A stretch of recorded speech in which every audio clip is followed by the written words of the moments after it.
ধর্মের সাধন প্রণালী ও উদ্দেশ্য।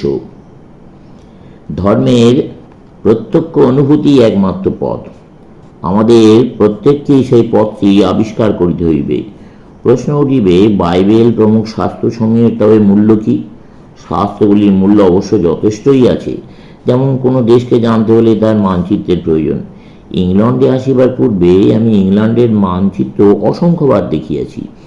ইংল্যান্ড সম্বন্ধে মোটামুটি একটি ধারণা পাইতে মানচিত্র আমাকে যথেষ্ট সাহায্য করিয়াছে। তথাপি যখন এদেশে আসিলাম তখন বুঝিলাম মানচিত্রে ও বাস্তব দেশে কত প্রভেদ। উপলব্ধি ও শাস্ত্রের মধ্যেও তেমনই পার্থক্য। শাস্ত্রগুলি মানচিত্র মাত্র, এগুলো অতীত মহাপুরুষগণের অনুভূতি বা অভিজ্ঞতা। এগুলি আমাদেরকে একইভাবে একই অভিজ্ঞতা বা অনুভূতি লাভে সাহস দেয় ও অনুপ্রাণিত করে। বেদান্তের প্রথম তত্ত্ব এই, অনুভূতিই ধর্ম। অনুভূতি সম্পন্ন ব্যক্তিই ধার্মিক।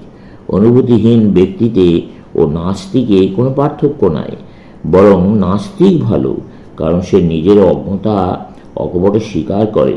আবার ধর্মশাস্ত্রসমূহ ধর্ম অনুভূতি লাভে প্রভূত সাহায্য করে। এগুলি শুধু আমাদের পথপ্রদর্শক নয়, পরন্তু আমাদেরকে সাধন প্রণালীর উপদেশ দেয়। প্রত্যেক বিজ্ঞানেরই নিজস্ব অনুসন্ধান প্রণালী আছে। এই জগতে এমন বহু লোক আছেন যাহারা বলেন, আমি ধার্মিক হইতে চাইয়াছিলাম, সত্য উপলব্ধি করিতে চাইয়াছিলাম, কিন্তু পারি নাই, সুতরাং আমি কিছু বিশ্বাস করি না। শিক্ষিত ব্যক্তিদের মধ্যেও এইরূপ লোক দেখিতে পাইবে।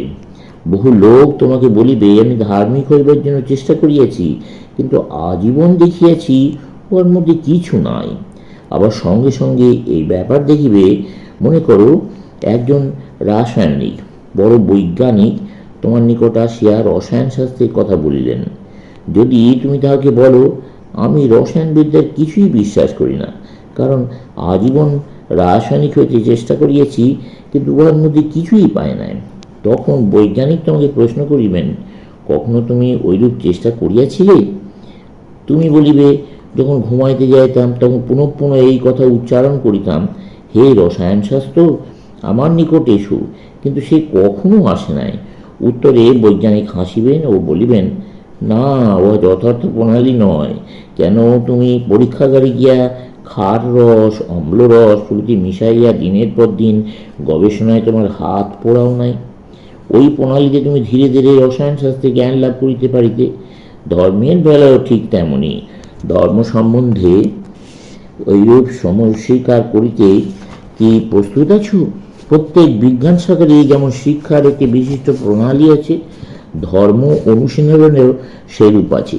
ধর্মেরও নিজস্ব পদ্ধতি আছে। এই বিষয়ে পৃথিবীর প্রাচীন প্রত্যাদিষ্ট মহাপুরুষগণের যারা ধর্ম উপলব্ধি করিয়াছেন এবং কিছু লাভ করিয়াছেন, তাদের নিকট হইতে অবশ্য আমরা ধর্ম লাভের কোনো না কোনো শিক্ষা পাইতে পারি ও পাইব। আমরা আমাদেরকে ধর্মের বিবিধ প্রণালী বিশেষ পদ্ধতি শিখাইবেন। তাঁহারা আমাদেরকে ধর্মের বিবিধ প্রণালী বিশেষ পদ্ধতি শিখাইবেন এবং এগুলির সাহায্যেই আমরা ধর্মের নিগূঢ় সত্যসমূহ উপলব্ধি করিতে সমর্থ হইব। তাঁহারা আজীবন সাধনা করিয়াছেন, মনকে সূক্ষ্মতম অনুভূতির উপযোগী করিয়া মানসিক উৎকর্ষের বিশেষ পদ্ধতি আবিষ্কার করিয়াছেন এবং এই সূক্ষ্ম অনুভূতির সহায়তায় ধর্মতত্ত্ব উপলব্ধি করিয়াছেন। ধার্মিক হইতে চাইলে, ধর্মকে উপলব্ধি ও অনুভব করিতে হইলে, প্রত্যাদিষ্ট মহাপুরুষ হইতে হইলে তাহাদের প্রদর্শিত পদ্ধতি গ্রহণ করিতে হইবে এবং তদ অনুযায়ী সাধন করিতে হইবে। তারপরও যদি কিছু না পাওয়া যায়, তখন অবশ্যই কথা বলিবার অধিকার আমাদের হইবে, ধর্মের মধ্যে কিছুই নাই, কারণ আমি পরীক্ষা করিয়া দেখিয়াছি এবং বিফল হইয়াছি। ইহাই সকল ধর্মের ব্যবহারিক দিক। জগতের সকল ধর্মগ্রন্থে ইহা পাইবে। কতগুলি মত ও নীতিকথায় ধর্ম শিক্ষা হয় না, পরন্তু মহাপুরুষদের জীবনে ধর্মের আচরণ বা তপস্যা দেখিতে পাও। যে সকল আচার আচরণের বিষয় হয়তো শাস্ত্রে পরিষ্কারভাবে লিখিত নাই, সেগুলি এই সকল মহাপুরুষের প্রাত্যহিক জীবনে আহারে বিহারে প্রতিপালিত এবং অনুসৃত হয় দেখিতে পাইবে। মহাপুরুষদের সমগ্র জীবন, আচরণ, কর্মপদ্ধতি প্রভৃতি সব কিছুই জনসাধারণের জীবনধারা হইতে সম্পূর্ণ স্বতন্ত্র, এবং সেই জন্যেই তারা উচ্চতর জ্ঞান এবং ভগবৎ দর্শনের অধিকার লাভ করিয়াছেন। আর আমরাও যদি ওই দর্শন লাভ করিতে চাই, তবে আমাদিগকেও অনুরূপ পদ্ধতি গ্রহণ করিবার জন্য প্রস্তুত হইতে হইবে। তপস্যা ও অভ্যাস যোগের দ্বারাই আমরা ওইরূপ অবস্থায় উন্নীত হইতে পারিব। সুতরাং বেদান্তের পদ্ধতি এই প্রথমে ধর্মের মূল নীতিগুলি নির্ধারিত করিতে হয়, লক্ষ্যবস্তুটি চিহ্নিত করিতে হয়, তারপর যে প্রণালী সহায় লক্ষ্যে পৌঁছানো যায় সেই নীতি শিখিতে হয়, বুঝিতে হয়, উপলব্ধি করিতে হয়। আবার এ সকল প্রণালীও বহুমুখী হওয়া প্রয়োজন। আমাদের প্রকৃতি পরস্পর হইতে এত স্বতন্ত্র যে একই প্রণালী আমাদের একাধিক ব্যক্তির পক্ষে কচ্ছিৎ সমভাবে প্রযোজ্য হইতে পারে। আমাদের প্রত্যেকের রুচি ও প্রকৃতি পৃথক, সুতরাং প্রণালীও ভিন্ন হওয়া উচিত। দেখবে কেউ কেউ অত্যন্ত ভাবপ্রবণ, কেউ কেউ দার্শনিক ও যুক্তিবাদী, কেউ আনুষ্ঠানিক পূজা অর্চনায় পক্ষপাতী, স্থূল বস্তুর সহায়তা পাইতে চান। আবার দেখবে কেউ কেউ কোনো প্রকার রূপ, মূর্তি বা পূজা অনুষ্ঠান পছন্দ করেন না, ওই সকল তাদের পক্ষে মৃত্যুতুল্য। আবার আরেকজন এক বোঝা তাবিজ, কবচ সারা শরীরে ধারণ করে, সে এই সকল প্রতীকের প্রতি এত অনুরাগী। আর একজন ভাবপ্রবণ ব্যক্তি, দান ধ্যানের পক্ষপাতী, সে কাঁদে, ভালোবাসে, আরও কত প্রকারের অন্তরের ভাব ব্যক্ত করে। অতএব এই সকল ব্যক্তির জন্য কখনো একই প্রণালী উপযোগী হইতে পারে না। যদি ধর্মজগতে সত্য লাভের জন্য একটিমাত্র পথ নির্দিষ্ট থাকিত, তবে ওই পথ যাহাদের উপযোগী নয়, তাদের পক্ষে অনিষ্টের কারণ হইত, মৃত্যুতুল্য হইত। সুতরাং সাধন প্রণালী বিভিন্ন হইবে। বেদান্ত সেই জন্য রুচির বৈচিত্র্য অনুসারে ভিন্ন ভিন্ন পথের প্রয়োজনীয়তা উপলব্ধি করেন এবং তদ অনুযায়ী নির্দেশ দিয়া থাকেন। তোমার রুচি অনুযায়ী যে কোনো একটি পথ গ্রহণ করো। একটি তোমার উপযোগী না হইলে অন্য একটি হয়তো উপযোগী হইবে। এই দৃষ্টিভঙ্গিতে বিচার করলে আমরা দেখি যে জগতে প্রচলিত একাধিক ধর্ম আমাদের পক্ষে কত গৌরবের বিষয়। ভূলোকে এই মতো মাত্র একজন আচার্য ও প্রত্যাদিষ্ট মহাপুরুষ না হইয়া বহু ধর্মগুরুর আবির্ভাব কত কল্যাণকর। মুসলমানগণ সমস্ত পৃথিবীকে ইসলাম ধর্মে, খ্রিস্টানগণ খ্রিস্ট ধর্মে এবং বৌদ্ধগণ বৌদ্ধ ধর্মে দীক্ষিত করিতে চান। কিন্তু বেদান্তের ঘোষণা এই, জগতের প্রত্যেকটি নর নারী নিজ নিজ পৃথক মতে বিশ্বাসী হইল। মতগুলির পশ্চাতে একই তত্ত্ব, একই একত্ব বিদ্যমান। যত অধিক সংখ্যায় প্রত্যাদিষ্ট মহাপুরুষের আবির্ভাব হইবে, যত বেশি শাস্ত্র থাকিবে, যত বেশি মন্ত্রদ্রষ্টা থাকিবেন, যত মত ও পথ থাকবে, জগতের পক্ষে ততই মঙ্গল। যেমন সামাজিক ক্ষেত্রে সমাজে যত বেশি বৃত্তির সংস্থান থাকে, জনসাধারণের পক্ষে তত অধিক পরিমাণে কর্মলাভের সুযোগ হয়।